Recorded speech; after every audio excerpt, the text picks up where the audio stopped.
नमस्कार, आदाब दोस्तों, आप देख रहे हैं प्रोग्राम गुफ्तगू और मैं हूं श्रीकांत सक्सेना। आपको मालूम है, इस प्रोग्राम में हम हर हफ्ते आपकी मुलाकात एक ऐसी शख्सियत से कराते हैं जिन्होंने किसी न किसी शोबे में नाम कमाया हो, देश को गौरव दिलाया हो।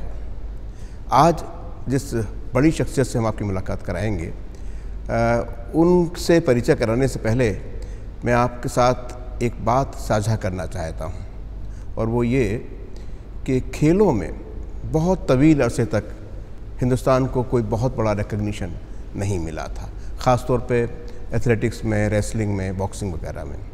ये आज जब हम देख रहे हैं वो बहुत लोगों की बहुत सारी कोशिशों का नतीजा है।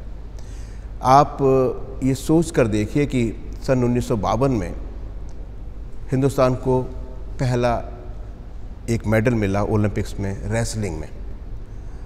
उसके बाद अगला मेडल रेसलिंग में लेने के लिए हिंदुस्तान को 56 सालों तक इंतज़ार करना पड़ा। इन 56 सालों में कितने लोगों ने कितनी मेहनत की होगी, और जब मिला वो मेडल तो एक नौजवान ने वो इंतज़ार ख़त्म कराया, और एक नहीं बल्कि एक ओलंपिक में और फिर दूसरे ओलंपिक में दोनों बार मेडल दिलाकर देश को सम्मान दिलवाया, गौरव दिलवाया, देश का नाम ऊंचा किया। जी हाँ, आज हम आपकी मुलाकात उसी नौजवान से कराने वाले हैं। मिलिए श्री सुशील कुमार से। सन 2008 से पहले शायद ही ये बात किसी को याद भी हो कि इस खेल में हिंदुस्तान ने आखिरी बार मेडल सन 1952 में जीता था। सन 2008 में जब दिल्ली के एक नौजवान ने बीजिंग ओलंपिक्स में कुश्ती में ब्रॉन्ज मेडल जीता। इस कामयाबी के लिए हिंदुस्तान को 56 सालों का तवील इंतजार करना पड़ा। ये कारनामा कर दिखाया था दिल्ली के युवा पहलवान सुशील कुमार ने। इस कामयाबी के बाद सुशील कुमार नौजवानों के लिए मानो एक मिसाल ही बन गए। सुशील कुमार ने सन 2010 में कुश्ती की विश्व चैंपियनशिप जीती और 2012 में हुए लंदन ओलंपिक्स में सिल्वर मेडल हासिल किया। सन 2014 में ग्लासगो कॉमनवेल्थ खेलों में उन्होंने गोल्ड मेडल हासिल किया। अपनी निजी कोशिशों और अनथक मेहनत के बूते पर आज सुशील कुमार कुश्ती नहीं बल्कि खेलों में दिलचस्पी रखने वाले हर नौजवान के लिए एक मिसाल बन चुके हैं। स्वागत आपका सुशील। धन्यवाद सर। नमस्ते। ये तो बहुत सभी लोग जानते हैं कि देश भर आप पर गर्व करता है, पूरा देश आप पर गर्व करता है जब आपने हिंदुस्तान को मुसलसल 2 ओलंपिक्स में मेडल दिलाए। उसको लगा कि भाई ये जो चीज़ लगभग नामुमकिन सी लगती थी वो होने लगी। ये फ़र्क जो आया, यानी कि क्या खेल संस्कृति भारत की बदल गई या किस तरह ये मुमकिन हो पाया? मैं सबसे पहले तो एक चीज़ बताना चाहूँगा कि मैं अपने आप को बहुत भाग्यशाली मानता हूँ कि मैं एक अच्छे गुरु के पास मैंने ट्रेनिंग की और इसी कारण ये चीज़ संभव हो गई। हमारे गुरु हैं, मेरे गुरु हैं पद्मश्री महाबली सतपाल जी, जो खुद एशियन गेम्स 82 के गोल्ड मेडलिस्ट हैं। उनका विशेष आशीर्वाद मेरे को मिला और उन्होंने कुछ चीज़ मेरे में देखी और उस तरीके से मेरी ट्रेनिंग कराई। मुझे भी जब 2008 में ओलंपिक मेडल मिला उसके बाद ही ये पता लगा कि 56 साल के बाद हमने ओलंपिक में रेसलिंग में कोई मेडल जीता है। तो अपने आप को बड़ा गौरवान्वित महसूस करता हूँ कि देश के लिए खेलता हूँ और देश के लिए 56 साल के बाद मेडल लिया। मगर उसका सारा श्रेय मैं अपने गुरुजी को, माता पिता को और अपने साथियों को दूंगा कि उन्होंने बहुत सपोर्ट की मेरे को और इस कारण ये मेडल हमने हमारे देश के लिए जीता। अच्छा सुशील जी, ये आपकी जो पृष्ठभूमि है, ग्रामीण पृष्ठभूमि आपकी है या दिल्ली के किसी मैं बहुत मध्यम परिवार से था, और क्योंकि 2008 के बाद मेरी जो है स्थिति बहुत अच्छी हुई। मैं मध्यम परिवार से था, नजफगढ़ के पास, दिल्ली में ही नजफगढ़ के पास मेरा गांव है बापरोला, और स्टार्टिंग मैंने वहीं। लोग जानना चाहेंगे, वजह यह है कि एक आप रोल मॉडल हैं बहुत सारे नौजवानों के लिए। वो लोग जो एस्पायर करते हैं कुश्ती में या फिर किसी भी खेल में आने के लिए, क्योंकि हिंदुस्तान बहुत दिनों तक सोचता रहा कि भाई खेल कूद में जाने का मतलब यह है कि भाई करियर ख़राब और बहुत एश्योर्ड चीज़ें नहीं थीं।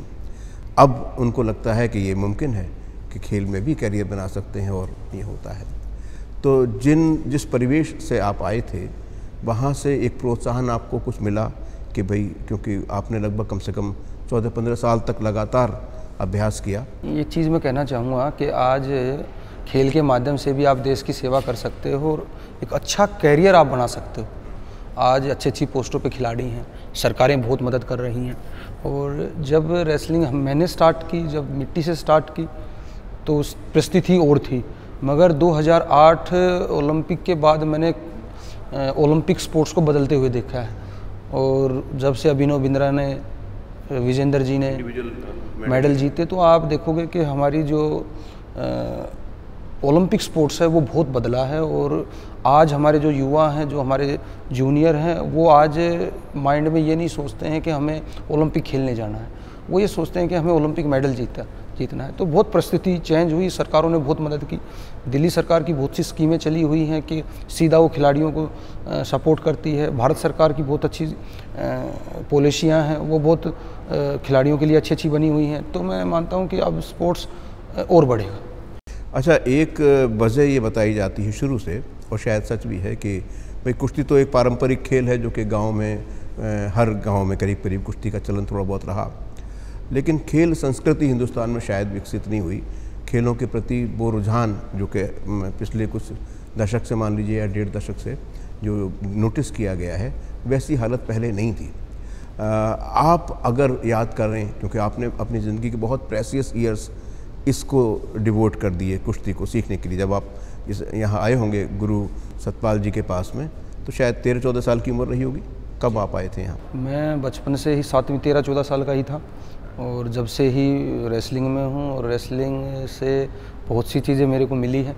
बहुत सी चीज़ें हम पीछे भी रह गई। अब सोचता हूँ कई बार कि ये चीज़ें मिस हो गई, मगर जो आने वाली चीज़ें थी उनको देखकर बड़ी खुशी होती है कि हाँ, ये चीज़ें मैंने वहाँ नहीं की तो मालिक ने मेरे को इतना दिया है, कभी मैंने सपने में भी नहीं सोची थी। 2 मेडल मेरे को ओलंपिक में मिले।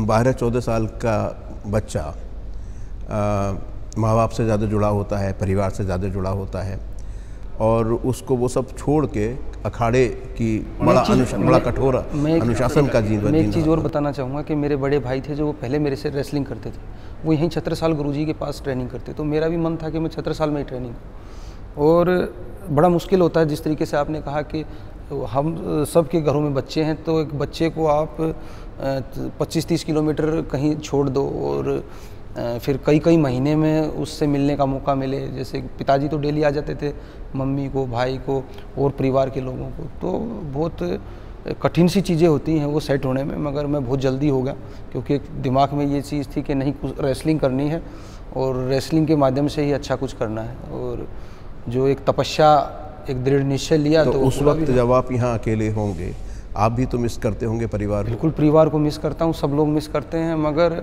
एक चीज़ थी कि नहीं, कुश्ती के माध्यम से परिवार को भी उठाना है और खुद को भी डेवलप करना है। तो वही एक तपस्या आप कह सकते हैं, स्पोर्ट्स एक तपस्या है, तो तपस्या करने की कोशिश की। और जो हमारे गुरु जो थे, उम्र थी वो तपस्या की तो नहीं थी ना।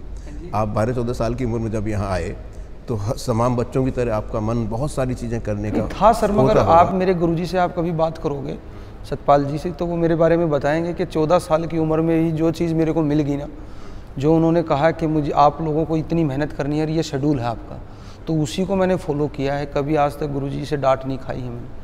और यही एक कारण था कि मन हमेशा कुश्ती में लगा रहा।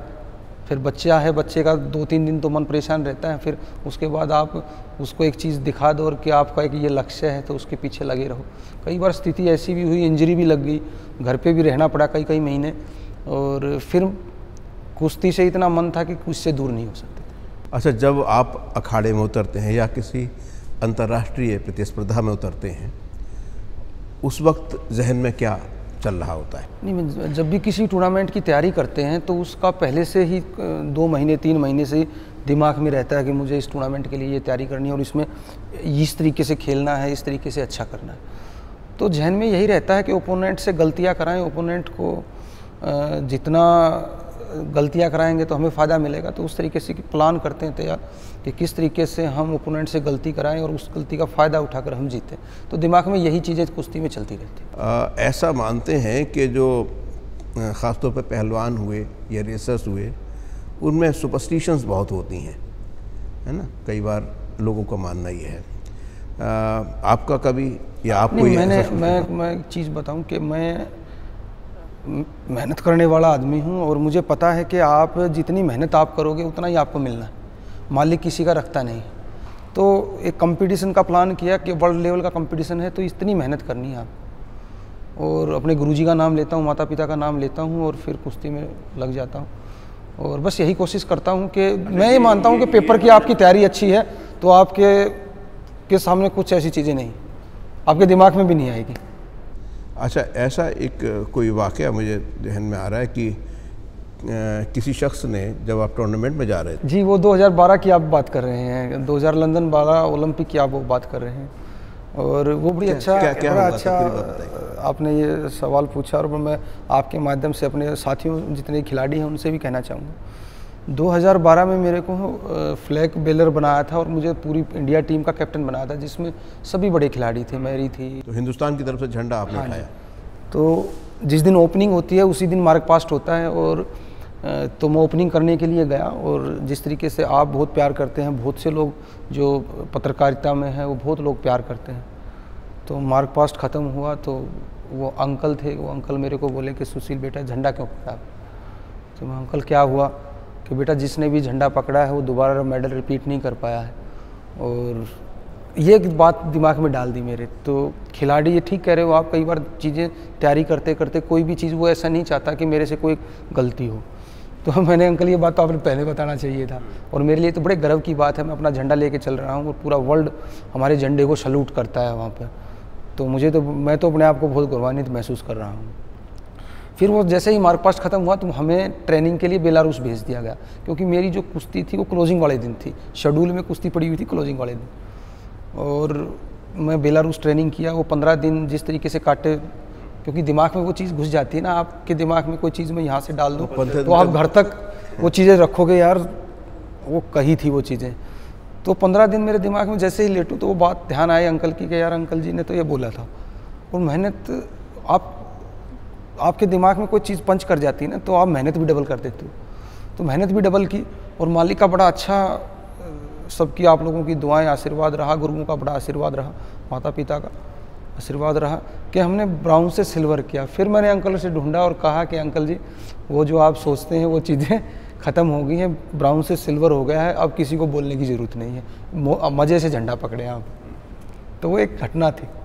मतलब ये कि इस तरह की कोई भी बात, ये तो झंडे वाली बात थी, अगर कोई कहे भी तो खिलाड़ियों को कोशिश करना चाहिए कि जहन में ना रखें। नहीं, बिल्कुल नहीं रहनी चाहिए। आप अपना काम अच्छे से करें, आप पेपर की अच्छे से तैयारी करके जाते हैं तो आपकी गर्दन पेपर में ही रहेगी, इधर उधर झाँकेंगे नहीं आप। तो वही मैंने अपने गुरुओं से सीखा है, तो वही कोशिश करता हूँ। आपका मुकाबला जिन ओपोनेंट से होता है आमतौर पर वो मांसाहारी होते हैं, नॉन वेज खूब लेते हैं और इंसान को ख़ास तौर पर कुश्ती लड़ने वाले पहलवान को ज़्यादा प्रोटीन चाहिए, ज़्यादा रिच डाइट चाहिए होती है। आप हमने सुना है शाकाहारी हैं। मैं शाकाहारी हूँ और मैं आपके माध्यम से कहना भी चाहूँगा लोगों को कि शाकाहारी में बहुत ताकत होती है। आप किसी भी वर्ल्ड के रेसलर से पूछेंगे या इंडिया में किसी रेसलर से पूछेंगे कि सुशील में कैसी ताकत है, तो मेरी ज़्यादा लड़ाई ताकत की लड़ाई है, तो मैं ताकत से खेलता हूँ। तो आप कह सकते हैं कि वेजिटेरियन आदमी में भी ताकत बढ़ती है, मगर आप अपने शेड्यूल से खाएं, अच्छी अच्छी चीज़ें खाएं। वेजिटेरियन में बहुत ऐसी चीज़ें हैं कि आप में ताकत आती है। मतलब आपका ये सुझाव है एक तरह से खिलाड़ियों के लिए। मैं आपके माध्यम से यही कहना चाहूँगा जितने भी मेरे साथी मुझे सुन रहे हैं कि आप वेजिटेरियन रहकर भी ताकतवर बन सकते हैं। अच्छा, कोई लम्हा हमारे दर्शकों के साथ शेयर करिए जब आपके सामने जो आपका ओपोनेंट था उसका खौफ या उसका दहशत या उसको लगाओ कि इससे जीतना मुश्किल है और आपने उसको एक कहीं सरप्राइज़ दिया हो। मैं 2012 का ही आपको जिक्र बता देता हूँ। सेमीफाइनल कुश्ती थी कजाकिस्तान के रेसलर के साथ। पहला राउंड में जीत चुका था और दूसरा राउंड में हार गया था। और फिर जब तीसरा राउंड हुआ तो 3-0 से पीछे था मैं। मगर फिर उसके बाद एक दिमाग में ये था, नहीं मेहनत कर रखी है, आपको 3-0 का स्कोर बहुत होता है।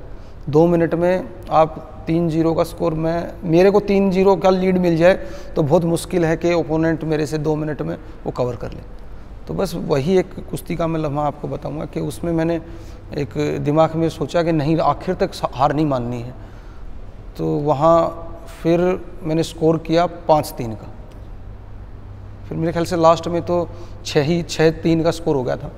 तो एक कुश्ती का लम्हा मेरे को ध्यान है। और मैं आपके माध्यम से यही कहना चाहूँगा कि खिलाड़ी को आखिर तक हार नहीं माननी चाहिए।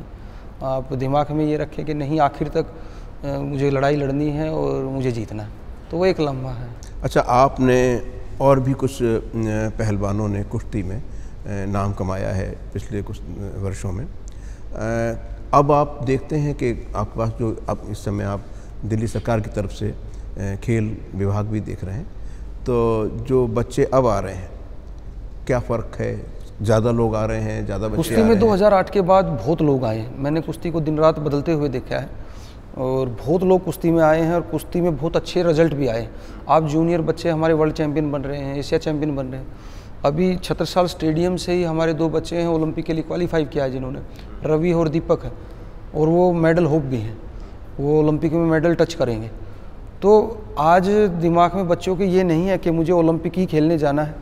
आज उनके दिमाग में ये है कि हमें ओलंपिक मेडल जीतना है। और उसके साथ साथ सरकारें बहुत मदद कर रही हैं। सरकारों ने एक अलग अलग, जैसे दिल्ली सरकार में हम हैं तो दिल्ली सरकार ने, मंत्री जी ने हमारे ने 2 पॉलिसी हमारी अप्रूवल की, मनीष सिसोदिया जी ने, और वो बड़ी अच्छी पॉलिसी हैं। और पूरे मेरे हिसाब से जो अब तक मैं देख रहा हूँ कि ये स्टेटों में किसी में भी लागू नहीं हुए। एक तो मिशन एक्सीलेंसी और एक्सीलेंसी, ये 2 पॉलिसी ऐसी हैं जिनसे बच्चों को, 2 पॉलिसी हैं ये, मिशन एक्सीलेंसी और एक्सीलेंसी।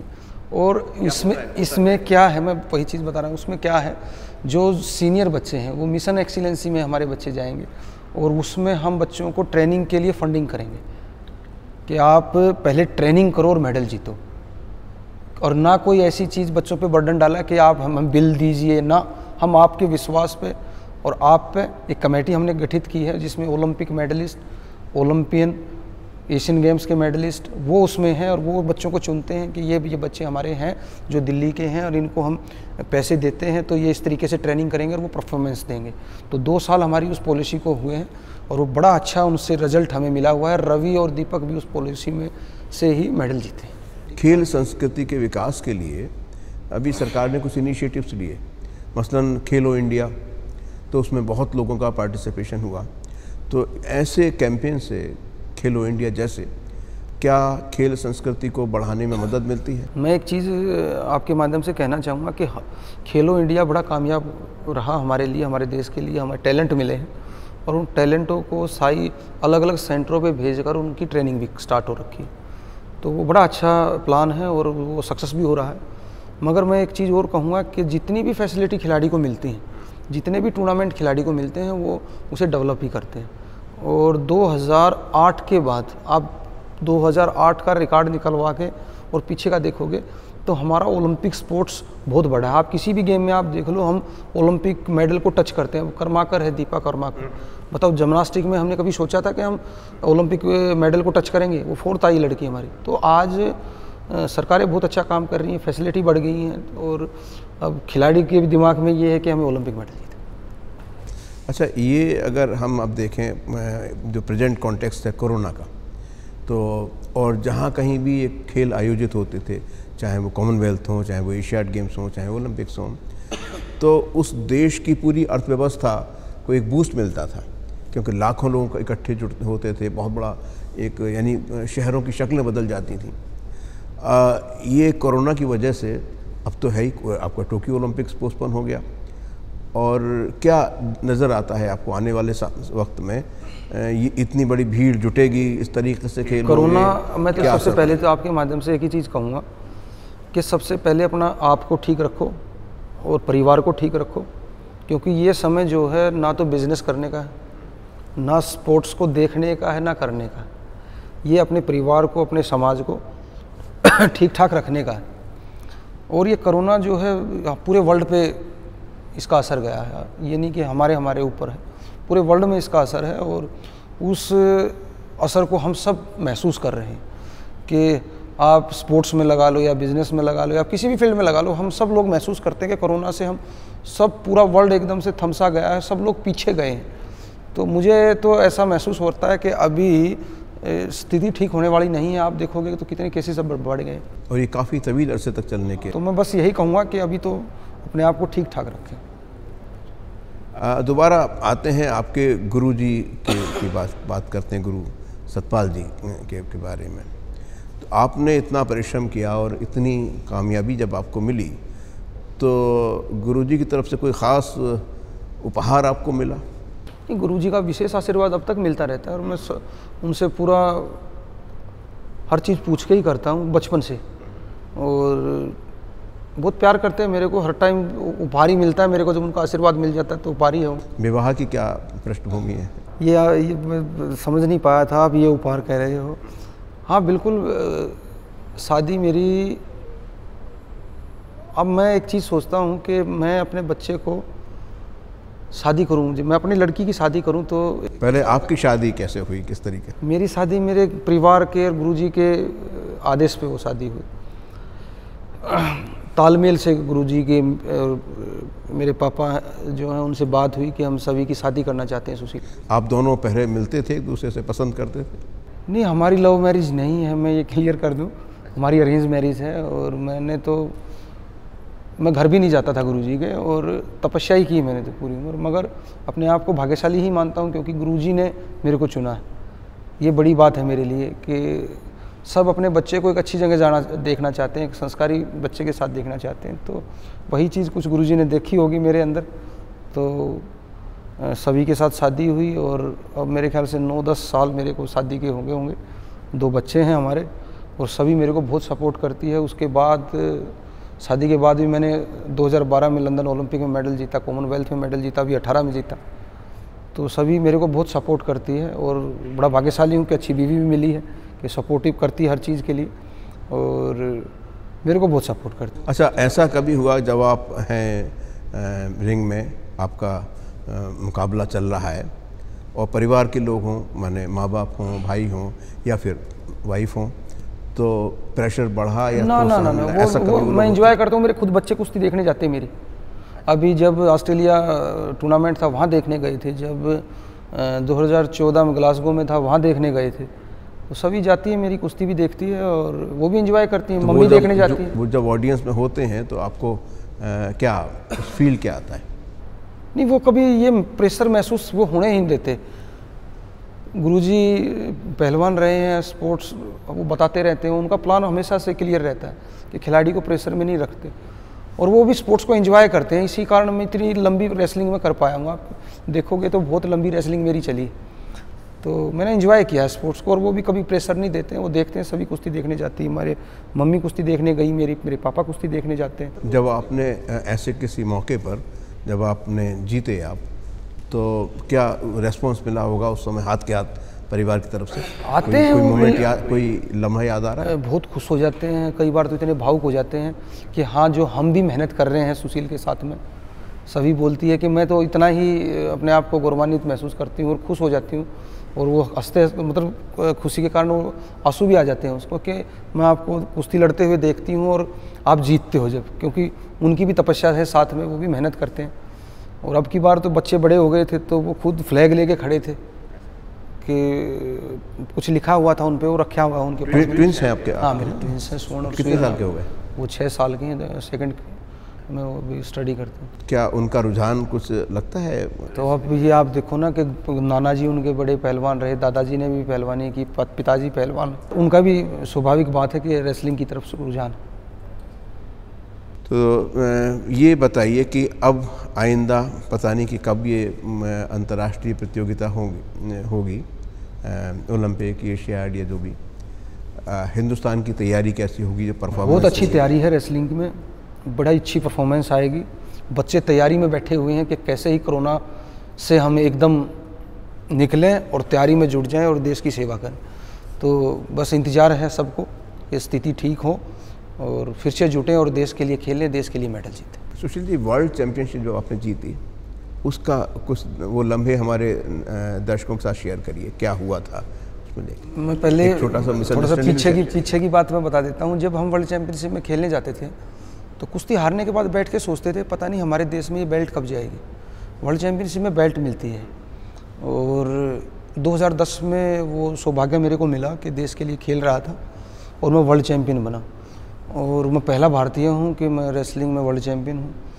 और आप अचरज मानोगे, ऐसी जगह मैं वर्ल्ड चैम्पियन बना जहाँ कुश्ती का गढ़ होता है। रशिया में मैं वर्ल्ड चैम्पियन बना और स्टेडियम पूरा फुल था और सब लोगों ने हमारे झंडे को सैल्यूट जब कर रहे थे, रशिया के लोग, वर्ल्ड के सभी लोग वर्ल्ड चैम्पियनशिप में आते हैं और मैं पहला भारतीय, सबको ये जब लोग बता रहे थे जब मैं पोडियम पे था कि ये पहला इंडियन है जिसने वर्ल्ड चैम्पियन है, तो बहुत गौरवान्वित महसूस कर रहा था कि हाँ, वो बेल्ट भी का भी सौभाग्य मेरे को मिलने का। और गुरुजी बहुत खुश थे जब गुरुजी से बात हुई मेरी कि मैंने वो देख ही रहे थे लाइव सब कुछ, तो वो भी बहुत खुश थे, वो सौभाग्य भी मेरे को मिला मैं वर्ल्ड चैम्पियन। अच्छा, एक धारणा है लोगों की कि खेलों में प्रोत्साहन तो सरकारें दे रही हैं सारी की सारी, लेकिन लड़कियों को वैसा प्रोत्साहन नहीं मिलता जैसे कि लड़कों को मिलता है, ऐसी धारणा नहीं। ऐसा आप नहीं क्या है। सोचते हैं? मैं अभी दूसरी बात कहूँगा कि ऐसा नहीं है। आज हमारे बच्चियाँ भी जो है कंधे से कंधा मिलाकर देश के लिए मेडल जीत रही है और पेरेंट्स भी ये चीज़ समझ चुके हैं। आज हमने दिल्ली सरकार में ही जैसे पैरेलल रेसलिंग के लिए लड़कों का सेंटर है, ऐसे ही पैरेलल हमें लड़कियों का बना रखा। उनका इंफ्रास्ट्रक्चर भी बिल्कुल सेम ऐसे ही। नजफगढ़ में आप देखोगे जाके हमारी कम से कम भी नहीं तो 100-150 बच्चियाँ वहाँ ट्रेनिंग करती हैं। तो ऐसा नहीं है, पेरेंट्स खुद सपोर्ट करते हैं आज। और मैं आपके माध्यम से कहना भी चाहूँगा कि आज बच्चियाँ हमारी बच्चों से कम नहीं हैं। जब भारत को 2016 में मेडल की ज़रूरत थी तो हमारी दोनों बच्चियों ने हमारे देश की नाक रखी थी, साक्षी ने और बहुत इंतज़ार किया था पूरे देश ने। आप कह सकते हैं कि हमारी बच्चियां भी देश का गौरव बढ़ा रही हैं साथ में। तो बच्चियों को पूरा आशीर्वाद दें और उनको खेलने के लिए मौका दें और वो भी खेल के माध्यम से देश की सेवा कर सकें। सुशील जी, आपने बहुत कामयाबी हासिल की है अंतर्राष्ट्रीय प्रतियोगिताओं में, अब एक तरीके की स्टेबिलिटी है। क्या सोचते हैं कि बजाते खुद, यानी एक प्लेयर के रूप में, एक कामयाब प्लेयर के रूप में खेलों को आगे बढ़ाने के लिए आप क्या करेंगे? अभी 2021 की तैयारी करूँगा। पहले तो ब्राउन्स हो गया, सिल्वर हो गया, एक चीज़ बची हुई है तो उसके लिए तैयारी करूँगा। और फिर उसके बाद जो हमने अपने गुरुओं से सीखा है, कोशिश करेंगे अपने जूनियर बच्चों को रिटर्न करें हम। और कुश्ती आती है तो कुश्ती ही के बारे में बच्चों को बताएंगे कि आप कुश्ती के माध्यम से देश की सेवा कर सकते हैं। और वो बच्चों को तैयार करेंगे कि एक अच्छी टीम देश के लिए तैयार करेंगे कि वो भी ओलंपिक में मेडल जीते। अपनी कोई तैयारी जारी? अभी 2020 की तैयारी थी, अब जैसे स्थिति ठीक होती है तो 21 की तैयारी करेंगे और देश के लिए मेडल जीतने की कोशिश करेंगे। सुशील जी, आपने बहुत सारी बातें हमारे दर्शकों के साथ शेयर की और हमारे डीडी उर्दू के दर्शकों को बहुत सारी बातें आपने बताई। आपका बहुत बहुत शुक्रिया।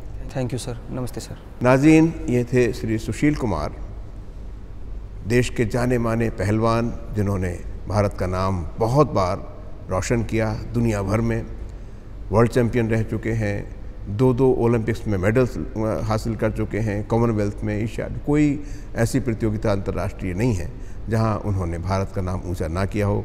उन्होंने बहुत सारी बातें आपसे शेयर की। हमें उम्मीद है आपको प्रोग्राम अच्छा लगा होगा। इस प्रोग्राम के बारे में अपनी राय ज़रूर दीजिएगा। अगले शुमारे में किसी और शख्सियत से आपकी मुलाकात कराएंगे। तब तक के लिए हमें इजाज़त दीजिए। नमस्कार, आदाब।